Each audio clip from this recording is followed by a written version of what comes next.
Hello guys, I'm happy to see you again after a long time. How are you today? How is life? I hope that you are happy. I hope that you enjoy your break at home. Please stay at home, stay healthy. So from today now on, you will have an online class for maybe 2 weeks. So this is for this online class. I will upload this video and you have to pay attention to this video so that you can understand the material. And check this out. So today we will talk about cause and effect. Last week we have talked about biography and today we will talk about cause and effect. Jadi hari ini kita akan berdiskusi atau membicarakan tentang cause and effect. Jadi apa artinya? Artinya adalah cause berarti sebab, effect yang berarti akibat.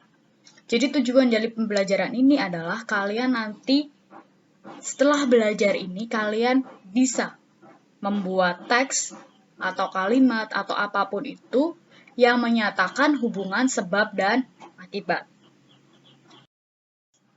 Oke, jadi dalam hubungan sebab dan akibat selalu terdiri dari 2 kalimat. Ini paling tidak terdiri dari 2 kalimat ya, karena ada penghubung di situ. Karena ada hubungan di situ. So, it contains 2 sentences. Paling tidak 2 kalimat. Well, jadi saya di sini akan menjelaskan sedikit saja tentang sentence atau kalimat. Apa itu kalimat? Jadi kalau dalam bahasa Indonesia, kalimat selalu terdiri dari subjek dan predicate. Itu minimumnya ya untuk membentuk suatu kalimat. Jadi setelah predicate, kalian bisa menambahkan objek atau juga kalian bisa menambahkan kata keterangan. Keterangan cara, waktu, ataupun tempat. Jadi kalian bisa menambahkan itu. Paling tidak untuk membentuk satu kalimat harus terdapat subjek dan predikat. Similar with bahasa, jadi hampir sama seperti bahasa Indonesia, kalimat dalam bahasa Inggris juga seperti itu. Paling tidak terbentuk dari subjek dan predicate. Kalau di bahasa Indonesia kalian menyebutnya predicate, kalau di bahasa Inggris bisa verb atau bisa to be. Object itu artinya kata benda dan adverb artinya keterangan. Jadi setelah predicate, setelah verb, kalian bisa menambahkan object atau juga adverb atau keterangan. Misalnya, satu kalimat. Saya dipukul. Saya memasak. Itu sudah menjadi satu kalimat. Saya, subjek, memasak.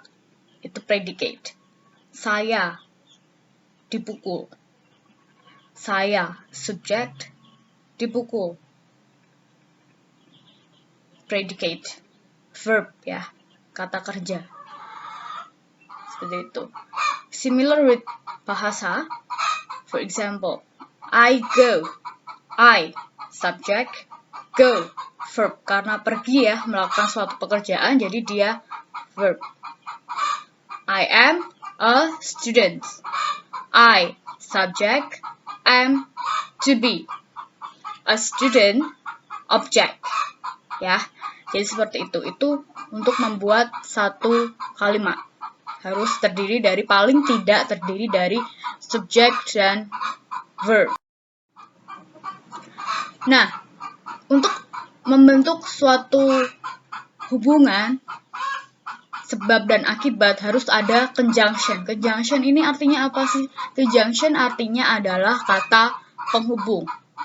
Nah, di penghubung ini di bahasa Inggris ada dua cara. Yang satu, penghubung kemudian diikuti sebab. Diikuti sebab, benar. Cause plus cause. Ini ada because, the reason for, on account of, bring about, give rise to, created by, and etc.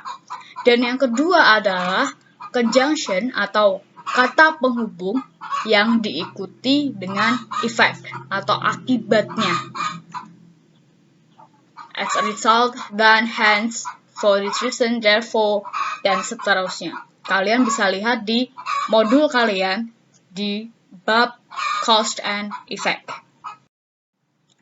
Nah, ini yang pertama, kata penghubung diikuti dengan sebab. Sebab setelah kata penghubung plus cause, yang artinya karena. Penghubungnya artinya karena. Oke, kita lihat beberapa ekspresi ini penghubung ya, kata penghubung yang biasanya digunakan, sering digunakan.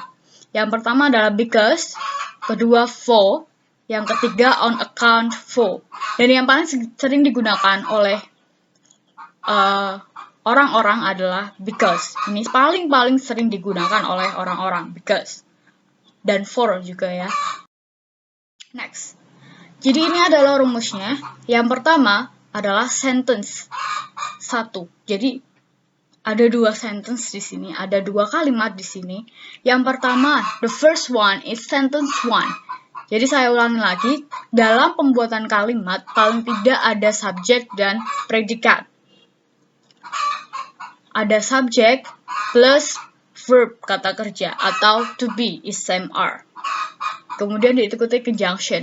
Jadi karena ini plus cause, conjunctionnya bisa because, bisa for, bisa on account for. Itu yang paling sering digunakan, atau kalian juga bisa menggunakan conjunction lainnya yang tadi sudah dijelaskan, plus cause.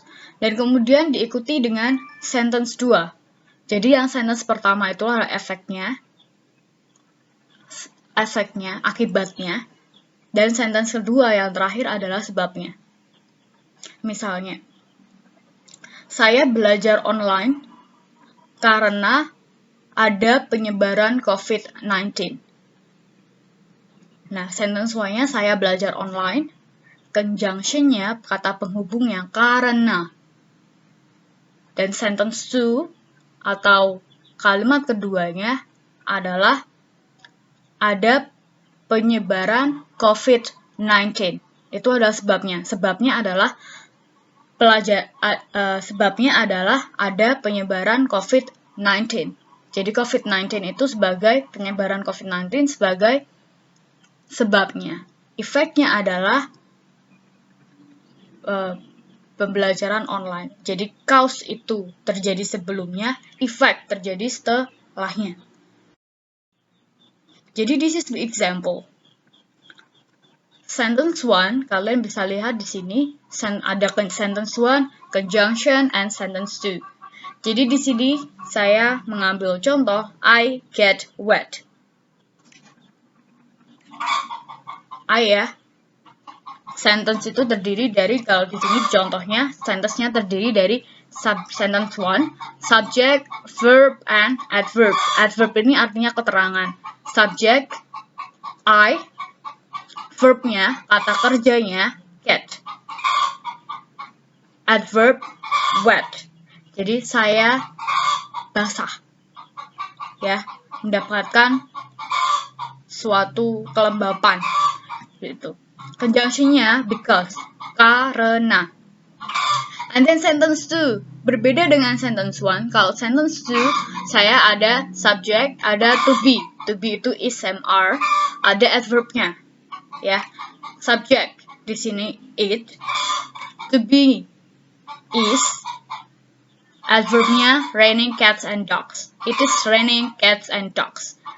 Itu hujan lebat. Ya. Jadi menggunakan kalimat ya di sini conjunction-nya. Jadi kalian boleh menggunakan rumus apapun karena at least it is a sentence. Ya. Kalian boleh menggunakan rumus apapun, yang penting itu nanti membentuk kalimat. Boleh memakai verb, boleh menggunakan to be. Nah, ini adalah rumus kedua. Sama, conjunction dulu diikuti dengan sebabnya. Conjunction artinya kata penghubung bisa because, bisa for, bisa on account for. Kemudian diikuti sentence one. Sentence one-nya di sini cause ya, sebabnya. Jadi setelah kata penghubung diikuti dengan sebabnya. Kemudian koma, kemudian diikuti dengan sentence two, efeknya. Jadi di sini setelah conjunction harus diikuti sentence one. Sebab. Setelah kata penghubung diikuti dengan sebab. Contohnya ada di sini. Conjunction because sama dengan tadi dengan susunan kalimat yang berbeda. Conjunction because sentence one ya, karena setelah because, setelah conjunction harus diikuti dengan cause atau sebabnya. Sebabnya adalah hujan, itu hujan lebat. Koma, saya basah. Jadi kan hujan dulu baru kemudian basah. Nah, kejadian yang terakhir adalah basah. Kejadian yang pertama kali terjadi adalah hujan lebat. Ya, jadi conjunction dulu, kata penghubung, kemudian diikuti dengan sebab kejadian yang pertama kali terjadi, koma, dan kemudian diikuti ada akibatnya. Saya basah. Karena hujan lebat tadi jadinya saya basah. Ya, dengan artinya sama, tapi dengan struktur yang berbeda.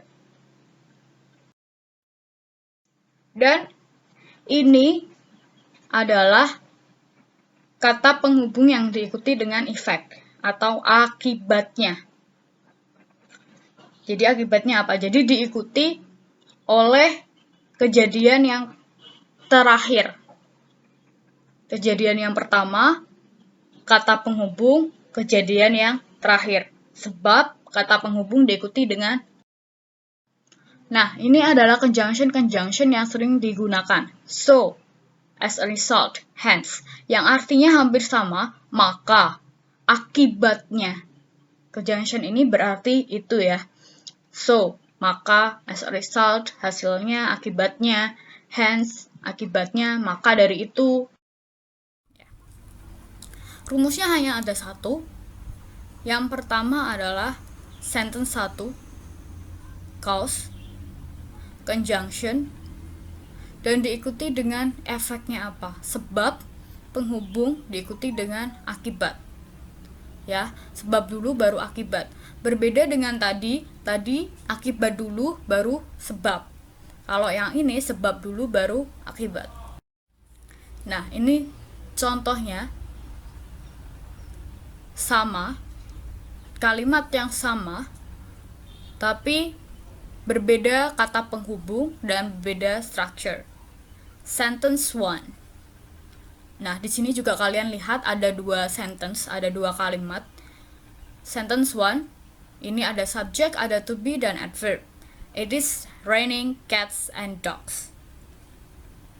Jadi hujan lebat. Conjunction saya menggunakan so, maka dari itu akibatnya I get wet. Saya basah. Sama. Tapi strukturnya berbeda dengan menggunakan conjunction yang berbeda. Maka juga strukturnya akan berbeda. Nah, ini exception, pengecualian. Jadi tidak boleh menggunakan rumus di atas. Ada due to, because of, owing to, thanks to. Artinya sama. Dikarenakan. Ya, dikarenakan. Kalian bisa lihat di sini itu di plus noun. Jadi tidak ada dua kalimat. Hanya ada satu kalimat. Di belakang ini, di belakang penghubung-penghubung ini, di plus noun. Noun itu apa? Kata benda.